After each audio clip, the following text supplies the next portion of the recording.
All right, are we ready to go here? Jay, it's great seeing you, man. It's great having you back with us. Why don't you get us started? Well, how would you characterize or any conversations with Trey Hendrickson? All right, let's have somebody else get us started. Hobson, you got something? I don't throw anything on or off the table with Trey. We're excited about attacking this offseason. We have resources to attack the offseason in a big way, and we want to do that. In terms of how we're going to do that, how we're going to allocate our resources, who is it going to be on, our own free agents, what's our intentions there. I'm not going to get into that right here. It's just not the time to announce that to the rest of the league. So that's the best way I can answer that. In your evaluation of running backs, what's the priority for you versus ball carrying versus pass protection? For example, there's a running back out of your backyard in Cincinnati with great production in Oklahoma, Wisconsin, and Cincy. Mm-hmm. He's also a great pass protector. Is a guy like Tawee Walker on your roster? Yeah, we try to keep a lot of people on our radars for sure. And, for us individually, the way that we operate, pass protection's a big thing. You obviously got to have skill to carry the ball, and you've got to have skill to be a pass game threat to some degree, and you've got to be able to protect. And the position with the Cincinnati Bengals is pretty demanding. It really is. And that's what Chase came in and really embraced is how do I become a complete back and stay on the field. And he became a pass protector. He became a threat in the pass game. And he's obviously a very talented ball carrier. So we look at all three, and we don't really rank them 1, 2, or 3. They kind of got to have it all for us to feel like they can be an every down contributor for us. How do you balance your desire to upgrade the roster this offseason with potential extensions, Chase Brown, DJ Turner, Daxo? Yeah, in terms of extensions and how that affects the rest of it, sometimes you can do extensions within the cap count that you currently have, and sometimes you can't.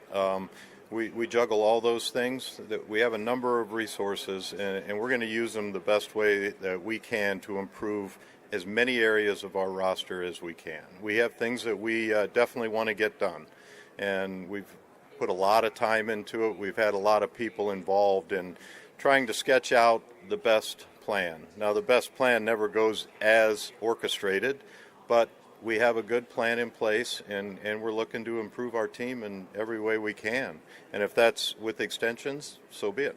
Last year, you guys obviously took Shamar in the first round, and you took 2 linebackers later. Did that process, that approach to rebuilding the defense teach you anything about how you might use the draft to do likewise? Yeah, we're always trying to fit, where we're picking to the talent level. And we don't want to just reach for a need. And so we're picking 10th this year. We're not going to rank 10 of the same position in order and take the 10th best guy at his position. So you always have to be flexible in terms of the positions. But yeah, there are definite areas of our football team that we're looking to enhance, and it can come from within, but some of it has to come from external sources, and the draft is a big chance for us to really hit on guys that can be long-term contributors for us, and then we'll look to free agency and maybe with some extensions, and we'll try to fill it in the best we can. When it comes to analytics, data, information, AI at all, any models that help streamline the process? Yeah, AI. Yeah, we dabble in AI. Yeah, we try to use as many resources as we can. It's still new to us. Analytics is not new to us. Analytics has been around for a long time, just in different forms. It's become more prevalent and it's become more robust over time, but it's been around ever since somebody timed to 40. That's an analytic, and so as long as that's been around, or how tall are you, or how much do you weigh, those are all analytics as well. So it's grown in importance, and AI continues to develop over time, and we're trying to stay up to speed on it for sure. How big of a factor is age, especially in the first round? age in terms of the college guys, we're getting a lot of variation there because a lot of guys are staying in longer. I don't believe a 25-year-old is old. I think a 25-year-old is young. Still has a lot of football left in his body. So it's a data point. It's something we're aware of. It might affect the longevity down the road, but sometimes it can also be a benefit. The guy's a little more mature in his body, a little more stable maybe in how he conducts himself in his personal life or whatever it is. But age is a number. Guys are playing longer these years, and so it's a factor, but it's not a big factor for us. While you might spend at different positions than you did enter in 2021 and 2022, when you talk about attacking the offseason, do you see yourself taking a similar approach that you did in free agency in 2021 and 2022? In 2021 and 2022, I'm kind of forward-looking, so I'm trying to think of exactly what all happened in those years. But yeah, we're going to attack it, and try to build our roster from all sources. And the draft is one of those sources. Free agency is another. Perhaps re-signing some of our impending free agents is another. Extensions so they don't get to free agency is another way to do it. But we're going to look at all areas, and we're going to try to attack this offseason and fit our needs with the right people. And that's what our focus is, and we're excited about it because we have resources to go out and do some things. Where you guys at in your conversation with Tobin Reisner, and how much did a very public kind of support from teammates, and how much does that impact talking to him? With Dalton Reisner? He came in late to the process, really fit in. I thought it ended up being a great fit for him in how we play, and he became a great fit for us and came in and filled the need for us. Did a nice job, fit in well. I've got a ton of respect for him. Really enjoyed getting to know him. He's really, a fantastic person just to be around in the locker room on a day-to-day basis. And he's a guy that we've talked to, and we'll see if we can get something done. He's got decisions to make, and we've got decisions to make, and he's a guy that we like a lot. During this time of year, it tends to be a lot of the projections and the what ifs externally for people about specific players on other teams. I know you're not going to talk specifically about other players, but the concept of all-in continues to come up with the Bengals because of Joe, where he's at in his career. How would you guys say as an organization, you guys even juxtapose knowing you guys are fully aware this is your championship window with Joe, Lamar, and team, but also wanting to be able to picks in the future? Where do you guys stand with that mentality? So the question's on whether we're all in or not. I've been doing this a long time. I've never not been all in. We are all in. We are trying to get the best team possible with the resources we have. Last year we went all in. We signed over $400 million worth of contracts going all in. That's what we do. We want to be all in. We're trying to put the best roster together every year, and this year is no different. With the needs you have on defense, how much for you and Zach does the familiarity of the having a year of film, a year of data, things such as substitution patterns, blitz rate, how much does all that stuff factor into how you guys now have a better feel of what you need to add to that defense? I've always been very impressed with Al, and the thing, Al is very flexible. He can take what he has and make a good defense out of it. He can, and I believe that, and I think he will do that. He has a vision for what he wants to be, and it's my job to go out and fill the needs that will fulfill that vision that he has. And so, yeah, do I have 100% confidence that we'll get that done together? I do. I believe in Al. I believe in Zach. I think their vision is the right vision, and it's on the guys in the personnel department, with their help, to go out and identify guys and then see if we can get them signed. It's a two-part thing. You can want somebody and maybe they don't want you, or they go somewhere else and they're not available to you. But we want to identify the right ones, then we want to go out and attack and see if we can get them to Cincinnati. You mentioned resources. Is a tag trade instead of two resources to help the teams you benefit? We're back to Trey. Yeah, I'm not gonna talk about how we're gonna deploy our resources and what our intention is with the tag, or I'm not gonna close any doors on any player that we've had or any of our free agents up here today. I'm just not gonna do that. Trey's been a great player for us. He didn't have the year he wanted this year. We didn't have the year we wanted this year. Those are factors, and we'll see where we go from there. But in terms of how we're going to deploy the tag, if we are going to, that's not something I'm going to talk about here. When you were scouting the guy out, how important was the 40 tag specifically, just generally? Yeah, it's a data point. I think AI would have told us that it was pretty good, and it was fast. That's a position, depending on how you want to play them. And we want guys that can run and cover and play in man, cover deep balls. And he showed that he had those traits. He showed it on tape. So the 40 time was more of a confirmation of what we believed he was, what we saw on tape. If the 40 time doesn't confirm that one way or the other, we go back to the tape and we determine whether his playing speed is good enough or not. But it's always comforting to know that a player you feel is fast comes out and runs fast. Then you're pretty confident in your assessment.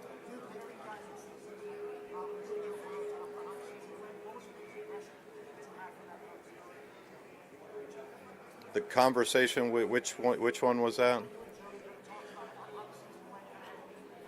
Yeah, I haven't had a real good time to sit down and have a debrief with Joe, if that's what you're asking. I've had a few conversations with him, and I always enjoy our interactions. I really do. I can tell you, he doesn't feel the season went well, and neither do I. So I think we're aligned on that. Yeah.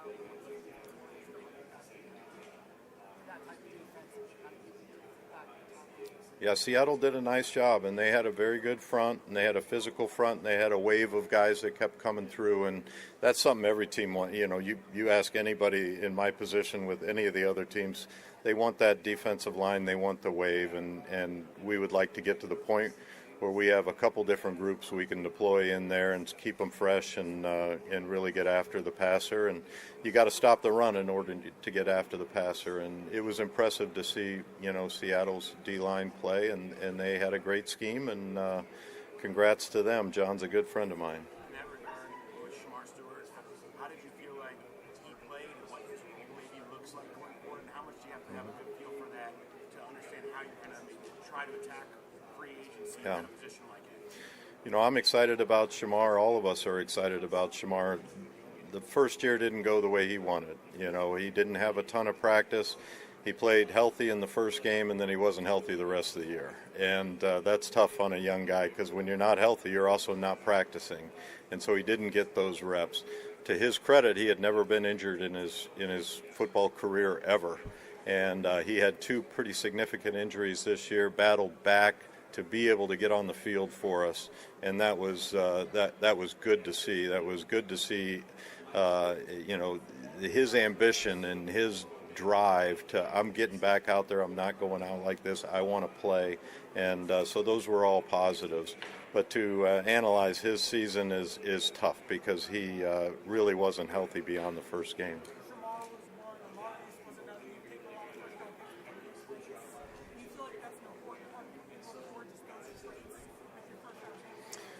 Yeah, you want guys that play football well, but you want guys that can play NFL football well. And those traits are what drive a lot of really great players. And we do like guys that are big enough, fast enough, strong enough. You have to have those things. You can't just have desire.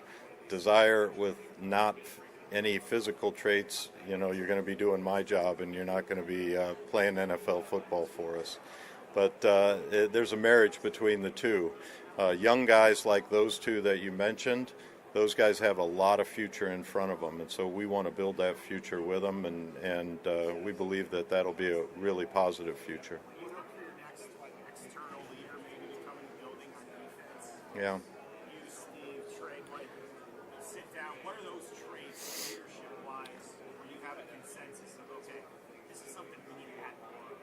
Yeah, in order to be a leader, though, you got to have skins on the wall and you got to play effectively, and the rest of your teammates have to know that you are producing at a high level. It's hard to lead, when you're not out on the field or you're not producing well. So the first trait of a good leader is production, is actually producing in a way that everyone respects and wants to mimic. So you have to have that, and then you have to have, the outward charisma. And you've also got to be willing to have tough conversations with people. And so finding leaders sounds easy, but there's a lot of components that go into that, and there's a lot of different leadership styles that can work. And I think we've got some inside of our own building that'll continue to evolve and grow in those roles. And then if we can find some ready-made guys who have the skins on the wall that come in and help us in those areas, that'll be good. How much further along are you guys at this point this year, given at this point you might have been working with Al for 1 or 2 weeks in his position, Jerry Montgomery, Zach brought back as an advisor, especially defensive staff. How much further along are you guys at this point this year, given Unfortunately, we're really far along. When your season goes kaput and you're out of it, you're into this area a lot quicker.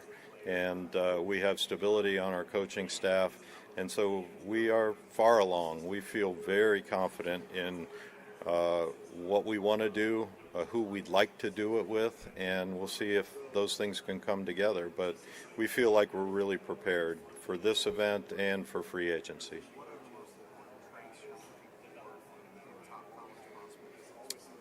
The most important traits?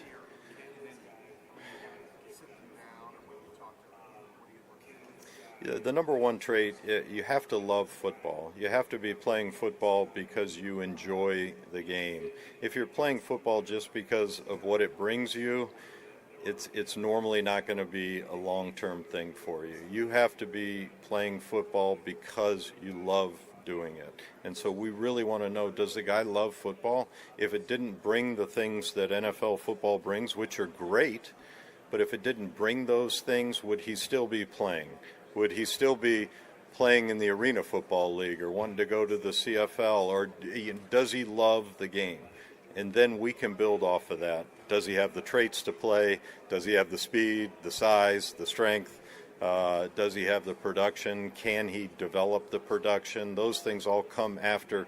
Does the guy enjoy being out there, being in the locker room and competing? And that's the number one thing we're trying to find. It's not easy to put a pin on that.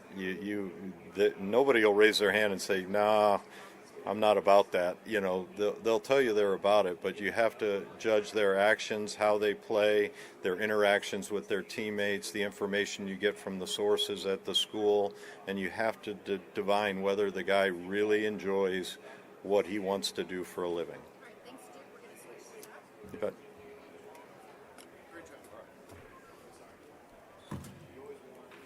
Coach, how's it feel to be the most senior man in the AFC? Well, it's strange. I've got a lot of respect for those three guys that competed against the last couple of years, and obviously great coaches and have had a lot of success. And so again, it's a little strange, but I'm sure I'll get used to it very quickly. Is there any impact, like tangible impact to the change in the division, or is it not really? Not for me to sit here and say today. Maybe those teams will evolve in different ways than they have over the last couple of years. Kind of impossible for me to say, but exciting for us. We got continuity, and so we got to capitalize on that and continue to build and move forward. Maybe a general question, but in your history, you were the first time all at once. What was the interview process like? How did they kind of figure that out? That's what we want to do. They kind of drill you in that. Who's that? Just as when you're interviewing for teams and they're asking you about play calling, how do they drill that? Just kind of a general question. How does a to be first time play caller drill that? And how do they? I'm just curious of the process how teams interview that. I think every team, as I go through the interview process with OCs, I haven't been in those. Obviously, there's a lot of Zooms going on these day and ages, and so probably less film involved and more just speaking. Dan's probably the best guy to talk to. I think he went through some of that this year, but for like Dan Pitcher, for example, he's been an integral part of our process every single day he's been here. and he and I are lockstep in terms of how the plan comes together, how we're calling it during the game, all of our discussions during the game. So I think a lot of it's overstated when they talk about a first-time play caller. He hasn't called plays before. I think that's really overblown. Go find the best person and leader that can put it all together and the players respond to. And, those guys usually make pretty good OCs.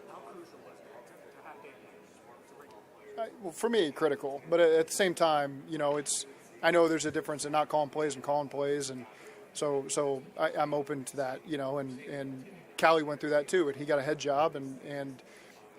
So I get all that. But I'm happy to have him back. I was hopeful he wasn't going to go anywhere. But again, I got a staff that's worked for me for a long time, and so I want them to have great opportunities. I want them to always be searching for more, and I think that's how you got a great staff. So they're not content. They want to continue to do more, and they want more on their plate and bigger opportunities. And so, I'm certainly open to that with Dan. What is that conversation call plays somewhere? Trying to get coaching job. Yeah, it's an ongoing conversation. We talk every day, all day. So it's not like this grand conversation that all of a sudden comes up on January 5th or whatever day it is. It's I always know how he feels, and we're really close, and so it's not a hard conversation. Yeah.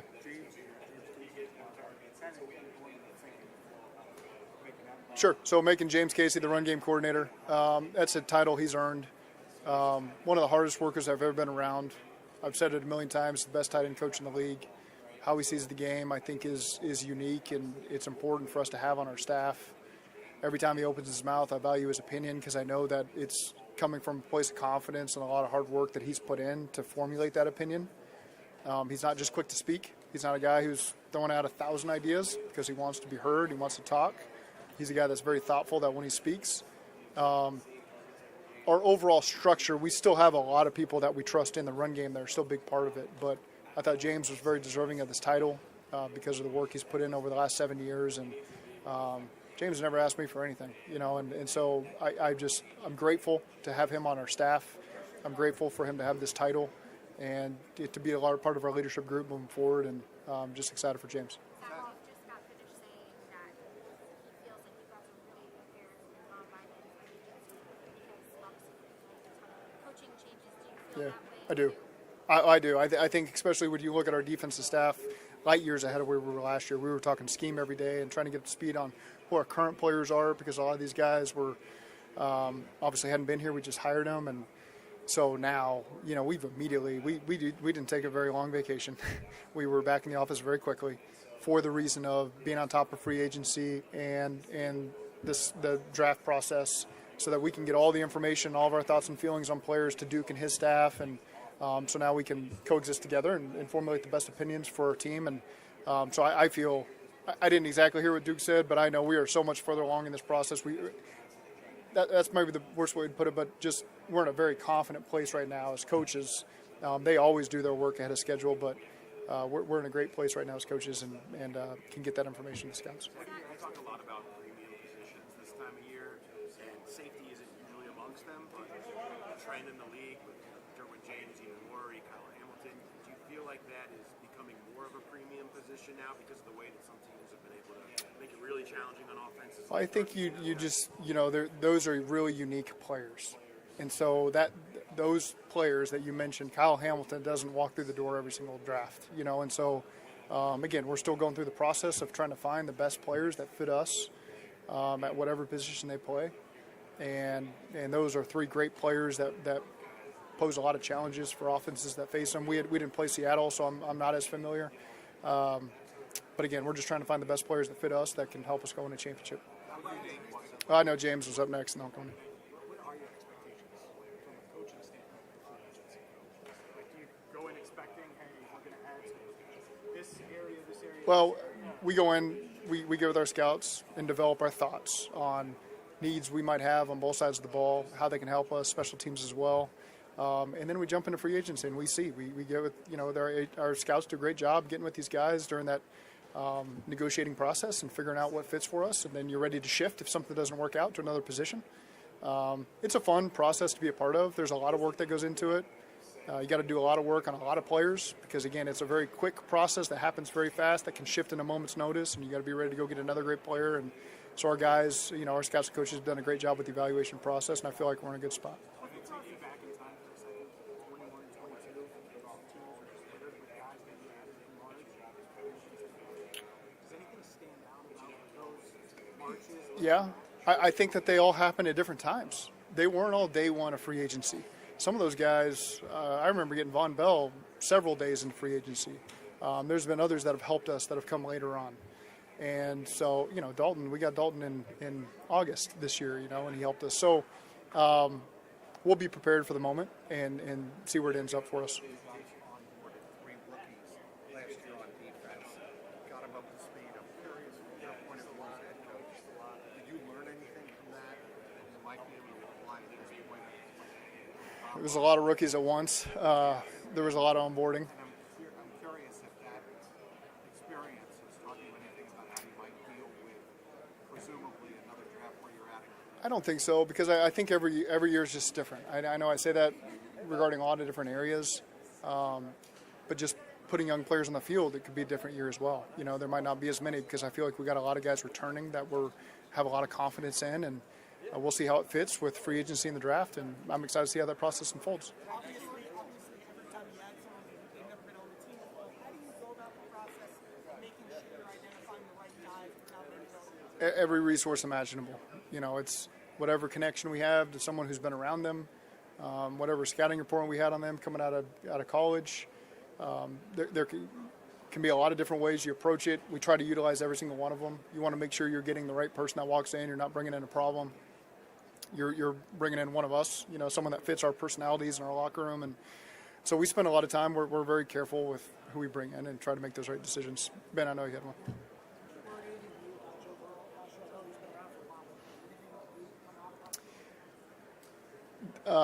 This is in my genre of favorite questions about things that I learned about Joe every year. I wouldn't say that I learned much about Joe this year. I love going to work side by side with him every single day and trying to execute a plan that can help us win. And he's one of the biggest competitors I've ever been around. And so as many people that you can get like Joe around you, I think is critical.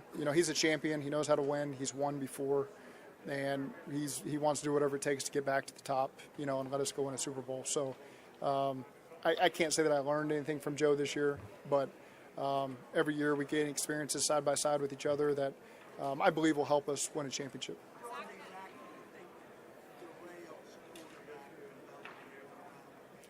Wow. It's a great question. What derails quarterback development? I don't, I think here we have stability in our system with our coaches. So our guys know when they walk in the building what to expect, whether it's a backup quarterback or third string or scout team guy. We have a process that we feel works for us very well. I can't speak to what derails other quarterbacks. That's not really my spot to do that. I've got a lot of belief in our quarterback coach, Brad Craigthorpe, and Dan Pitcher's been our quarterback coach, and that when guys walk in the building that we're going to do everything we can to develop and get the most out of them if they step on the field.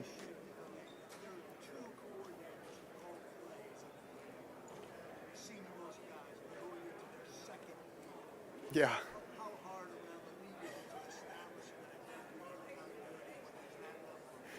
Well, there's not necessarily, because there's a lot of head coaches that call the plays. And so I think that's where it starts right there. There's a lot of head coaches that call plays in this league, and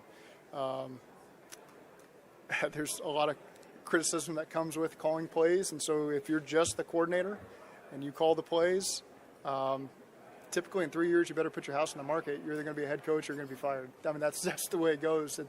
I'm not saying that at a jest. Like that's the truth. That's how it is. And so it's just a unique position that draws a lot of criticism, and that's kind of the fun part of it. I love doing something that people are passionate about, and it's just, it's. I don't know if I answered your question clearly, but I think you could write a whole story on that topic.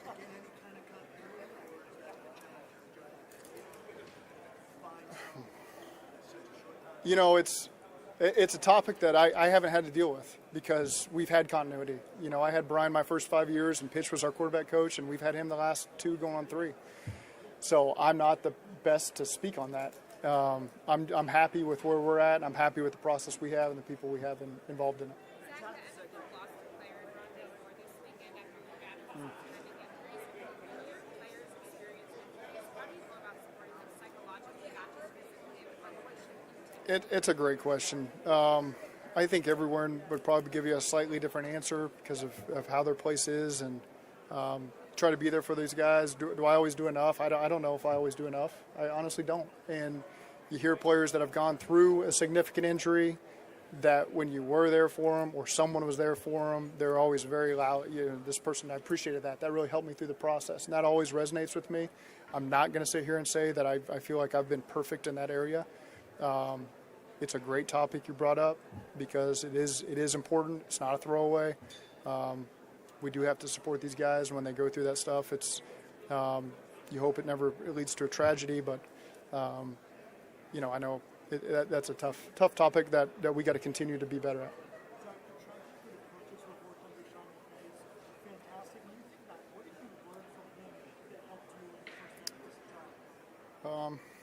A lot, everything, and obviously I had great mentors before Sean, but working for Sean, he just showed there's a transparency level there with the head coach that can exist. He was, I don't remember 31 maybe when I started working with him, I think, and he was very transparent. He told us what he was going through, what he was feeling, what he was dealing with the players, and that was unique to me. I hadn't been in the league very long, and so to see a young guy that it's okay to share with everybody what he's dealing with, be pretty transparent with the players, form good relationships with the players on and off the field, that's okay to do as well. And there was just a belief that Sean had, and whatever came out of his mouth, everybody around him believed it. He empowered everybody around him. I remember as an assistant coach, whether I was assistant receivers or quarterbacks, you always felt like valued and empowered. He let you know that. And so, again, I'm grateful for having worked for him for 2 years. I learned a lot from him. I don't think it's any secret why people, there's the joke that if you had a cup of coffee, you're going to go be a head coach. There's truth to that because when you spend time with Sean, it rubs off on you. You believe everything in the process that he does, and then you take that process and you convey in an interview because you believe in it. You're not just guessing what it looks like to go be a Super Bowl contender, Super Bowl. You're not guessing. You've seen the groundwork laid, and that's what we took here to Cincinnati. In our 3rd year, we were playing for a Super Bowl because we believed it, and we knew what it looked like, and we knew how to get there, and we know how to get back there. And so I can go on Sean for days and weeks, but he's been a lot to me, and I think he's a great coach. He's impacted a lot of other coaches. I don't want to speak too soon on where he's at for 26. I know he's progressing nicely as the season went on and as we got into the offseason, but I don't have an update for you today on how that's going.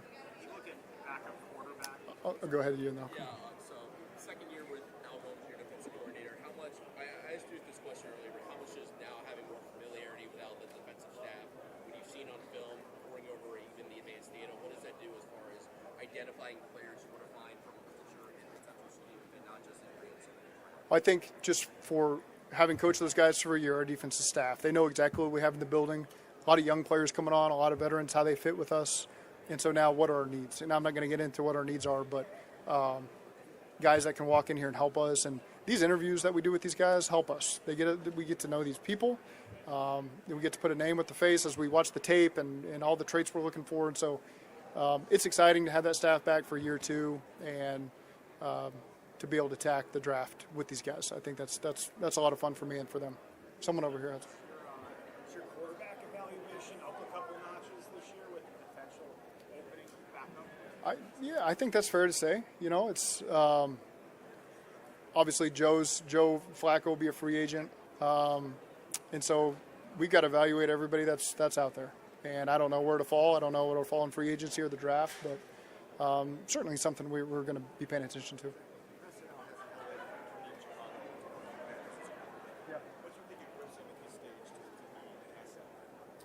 Press? Yeah. Press he's been in that role before. I think he's an incredible coach. I've never worked with him, but the people that have been around him are always quick to tell me that. I know Ben thinks highly of him. I think it's a great relationship with he and Ben. I think the world of Ben. I worked with Ben for 4 years in Miami. Been around press my whole life. So I think those are two people that do it the right way. That'll work really well together. They got a great staff there in Chicago. Ben's done a great job with that group. And so, we don't play them in the regular season, so I can pull for them, in the regular season. But I'm excited for the opportunity Press has got. Press is ready for that. And again, he's like everybody had bumps in his career, and now he's at a place where I'm happy he's there. I think Chicago's a great organization, great head coach, and happy to see him flourish there. Zach, you guys, you have used the term, you want guys who love ball. You talked about it earlier at the very end of this press conference. What are the most important characteristics you learn about the players you might have on your roster? Well, how they view the game, their football IQ. Just when you hear them talk football, you kind of get their passion for the game sometimes from people around them. You try your best. Anybody I got a relationship with, trying to ask about a player, same with their scouts, try to learn more about that guy. Ultimately, you want someone that loves football. You want someone that elevates everyone around them. So you want someone who's a force multiplier. You put a guy at this spot, man, the two guys next to him are going to be better players because of his football IQ, his communication skills, his talent level. Raises everyone up a notch. And so when you can get a whole group of guys that are like that, it elevates an entire unit and it elevates an entire team. And so those are the types of guys that we're looking for. In that regard, linebacker, how important would be adding a veteran presence, not just for adding to the room, but what it could do for Barrett and Dimitri as they need to kind of take a step? I think we're open to however it will fall, and so, again, without getting too early into it, we're still in February. We're not in free agency yet, draft, but I'm excited about the development of those two guys. I think they got some experience that you couldn't have bought with them on the sidelines, and so they learned from that. They have really bright futures, and now we'll just see how it falls for the rest of the spring and see what the competition looks like in OTAs.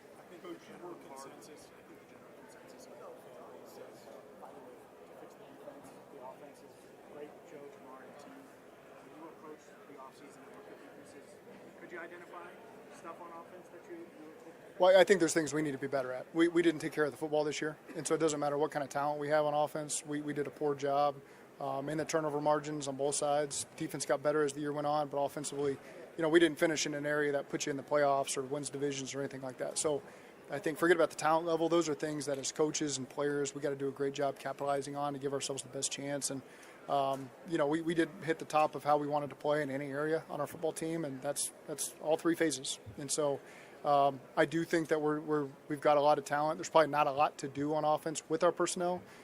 Doesn't mean we won't evaluate guys that can help us. But again, I do want us to continue to play better on that side of the ball to help everybody.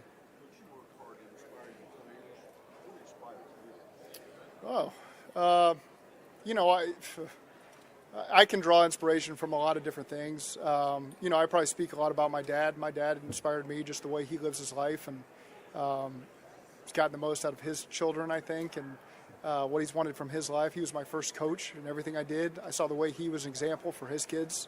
I'm at that moment now, a kid going into high school next year where you're trying to make sure, did I do everything I could to get him ready for real life?